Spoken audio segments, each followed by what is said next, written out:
Anime come and go, as we can see from the 100 plus isekai we get every year. The time I got reincarnated as a fridge, vending machine, sword, phone, or insert any shitty appliance that exists in your kitchen, these stories stand out in a really bad way. It goes to show that creativity is kind of dry and doesn't really exist anymore. However, I like to be optimistic, and there are stories that actually stand out. When someone asks me, what is a story that stands out to you, I always think of series like Berserk, 20th Century Boys, Blue Period, Pun Pun, Chainsaw Man, Mob Psycho 100, JoJo's Bizarre Adventure, Cowboy Bebop, Land of the Lustrous. There are so many series that I can talk about that really stand out and make anime and manga what it is today. And after listing about 15 series, I always have to mention a saga that really stands out and is different in a good way. And that series I always mention is Vinland Saga. This is a series most fans are familiar with. You see panels of the most violent scenes in manga,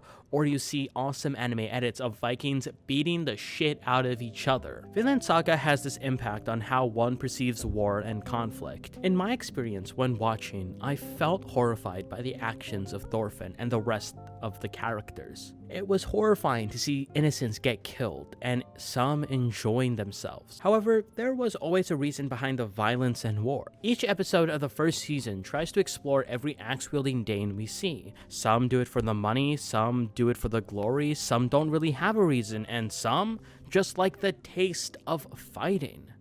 The second season of Vinland Saga is very different from the last one. It is slow, but in a good way. We get to meet new and old characters that we loved, but this time there is something a tad bit different. Season 2 is similar to Season 1, and it starts with a new perspective. We see the first episode through the eyes of a young man named Einar. He lived with his mother and sister for a long time, and they lived somewhat a normal and happy life. However, all of that is soon taken away from him.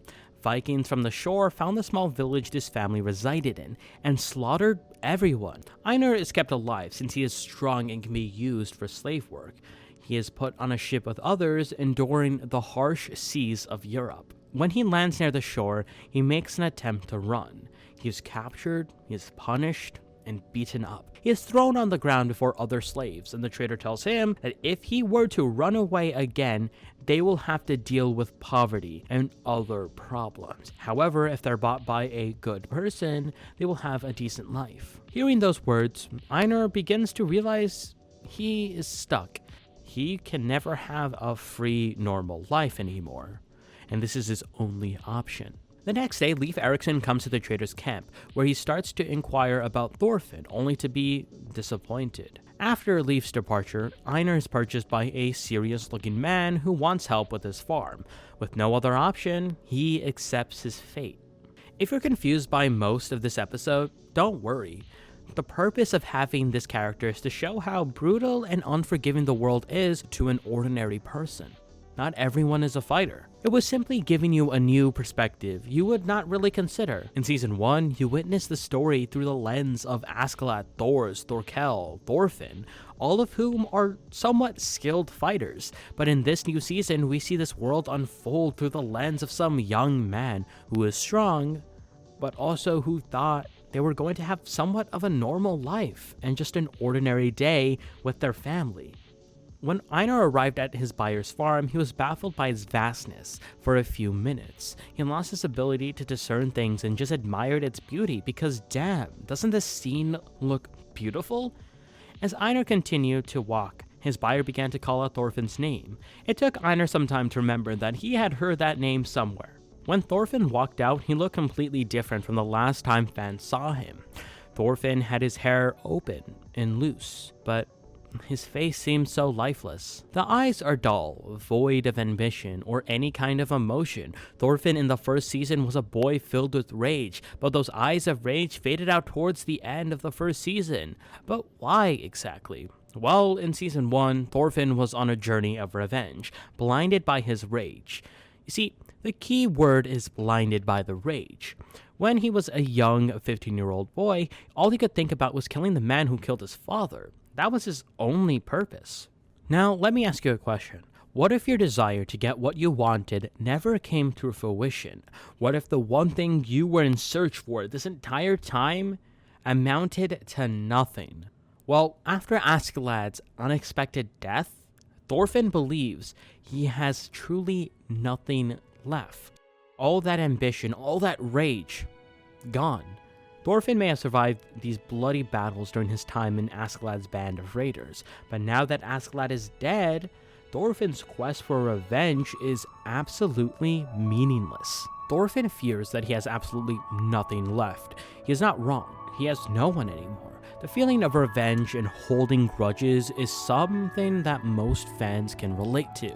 Also, it's important to know that holding grudges for so long can have a serious mental toll on yourself. We see that clearly in Thorfinn. Between the events of Season 1 and Season 2, it turns out that Thorfinn was captured and sold into slavery. It's clear he never made an effort to resist or escape, and the energy and anger is no longer there. Thorfinn is now a laborer working on Keith's farm in Denmark, fazed by nothing, but also is now a character void of any kind of energy and ambition. Fans might jump to the conclusion that Thorfinn went soft, and to that I say, that's a really stupid claim to make because that is a blatant misunderstanding of Vinland Saga. Thorfinn's character arc isn't just about him being a fighter.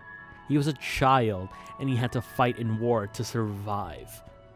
And him realizing all of that isn't him being soft. It's him recognizing where he came from. In order to really understand Vinland Saga, I recommend you reread or rewatch Season 1, because I don't think I am that great of a substitute for the actual story of Vinland Saga. It's important to note that there is still war and conflict, but rather focusing on mindless battles, it focuses on those who are behind the shield and wielding the sword. Thorfinn in Season 2 is on a farm that seems to be tough and fair. However, the hired guards are unnecessarily brutal and malicious. They feel as if they have power overall. Fox is one of these guards. Fox invited Thorfinn and Einar to the guard's compound under false pretenses. Einar was outraged and feared for his life, but Thorfinn volunteered to die in Einar's place. Almar couldn't bring himself to seriously hurt Thorfinn, so an exasperated Fox did it instead. To Fox's shocking and frustration, Thorfinn had no reaction to getting slashed repeatedly. No fear, anger, and protest. Nothing. Then Thorfinn explained that he put zero value on his life and had never once been happy to be alive, so he won't bother defending his life from Fox or anyone else. We see Thorfinn at rock bottom, having nothing left to defend or look forward to, so he thinks. True, Thorfinn has lost much, including his father Thor's, his vengeance, and even his freedom. However, this is not the end of Thorfinn's character arc, but rather an intriguing turning point. Thorfinn has now finished a major chapter in his life. Now he's like a blank slate. He's not tied down to anyone or anything aside from Kettle, his owner. If Thorfinn can buy his freedom along with Einar, both of them can reinvent their lives and become anyone. In his depressed state, Thorfinn doesn't realize the potential of his life. But later down the road, in his journey, he probably will. Thorfinn by no means is a hero or a villain. Let's get rid of those labels. Thorfinn can't be in these two categories. Yeah, he's a protagonist, but not a hero or a villain. No longer is Thorfinn a vengeful, knife-wielding, cutting down Vikings on the battlefield. He is now a slave on a Danish farm, and his personal demons have followed him there, suffering PTSD and seeing apparitions of Askeladd. Thorfinn's battles are now purely internal, to the point that he has nightmares every night about the people he's killed, innocents or otherwise. His new slave companion, Einar, knows the truth about Thorfinn too, and he gruffly points out that right now, his handling of his anger is far too selfish. Thorfinn is making everything about himself, but this will never bring him peace. Vinland Saga's first season had Thorfinn on a quest of revenge, seeking to find peace by killing his father's assassin, Askeladd. He sought revenge not to save other people from Askeladd's wrath, but to sate his own anger and free himself from his own hatred. The quest was entirely selfish in nature. His journey is what made Thorfinn such an anti-hero. He wasn't trying to protect others or even make others happy or inspire them. It was a personal blood feud. Tragically, even if Thorfinn succeeded in his quest, the world would not be a better place, even for himself, because there are so many people like Askeladd that exist in the world of Vinland Saga. Thorfinn just doesn't know it yet. Thorfinn's self-centered ways have taken on a new form in Season 2. Without anyone to fight or even a reason to fight, he instead reflects on all the people he's killed, all the people he's harmed. Thorfinn won't admit it, but he's consumed by guilt, aware that everyone whom he killed was a person, all their emotions, attachments, and probably families.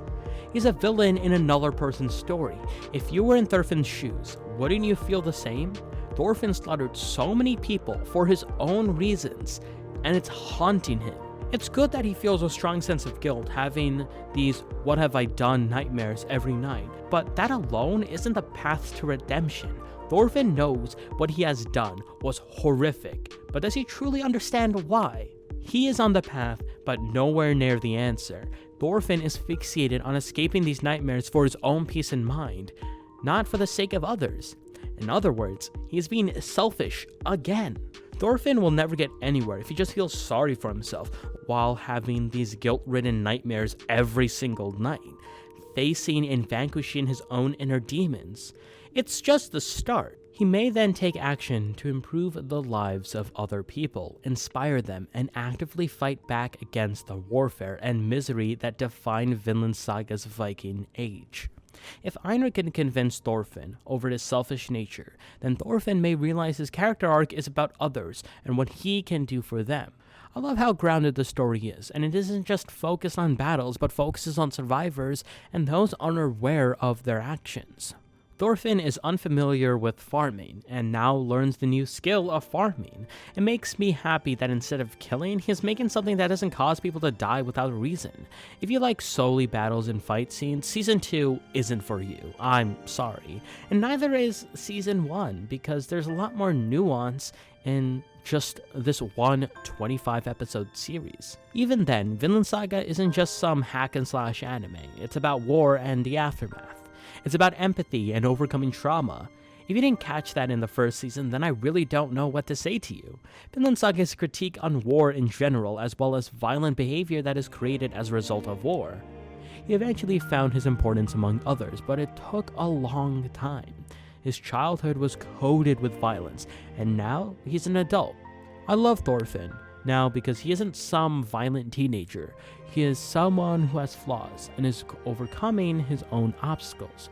Instead of an edgelord, he is human with emotions, and to me, that's a great character to see. The manga is available at any bookstore and has a lot more content that I highly recommend everyone should read.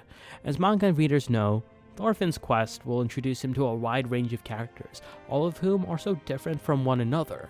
The world is expanding slowly, but trust me, it's worth the wait. I guess all I can say is that Vinland Saga is absolutely great.